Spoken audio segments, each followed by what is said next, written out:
Hi friends, என்னுடைய first பையன் ஸ்கூலுக்கு போயிட்டான். செகண்ட் பையனும் நல்லா தூங்குறான்.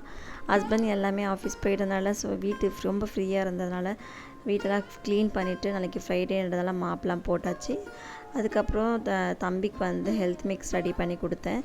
அவன் தூங்கி எழுந்ததுக்கப்புறம் ஹெல்த் மிக்ஸ் ஃபஸ்ட்டு இப்போ நான் வீட்டில் தான் ரெடி பண்ணல, நான் ரெடிமேடு தான் வாங்கிட்டேன். அவன் எப்படி சாப்பிட்றான்னு பார்த்துட்டு அவன் சாப்பிட்றதே ஒன்று இல்லை ஆஃப் தான் சாப்பிடுவான் ஒரு ஸ்பூனில்.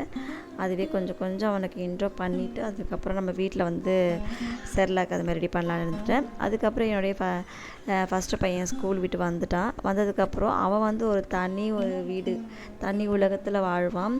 அவனுக்குன்னு ஒரு வீடு, அதில் அது டாய்ஸ்லாம் அழகாக அடுக்கி வச்சுவான். அந்த அரேஞ்ச்மெண்ட் மாறவே கூடாது. அது கொஞ்சம் கைப்பட்டு தவறி விழுந்துட்டாலும் அப்படி கத்துவான் அவனுக்கு.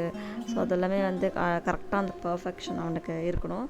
அதுக்கப்புறம் பிரம்ம முகூர்த்த பூஜை 2 வாரம் நான் கம்ப்ளீட் பண்ணிகிட்டு இருந்தேன். ஹஸ்பண்ட் கிட்ட நான் இந்த சாமி சிலை கேட்டிருந்தேன். ஸோ எனக்கு வாங்கி கொடுத்துருந்தாங்க. ஸோ நாளைக்கு ஃப்ரைடேன்றதால பூஜை பாத்திரம் எல்லாத்தையும் க்ளீன் பண்ணி வாஷ் பண்ணி வச்சாச்சு.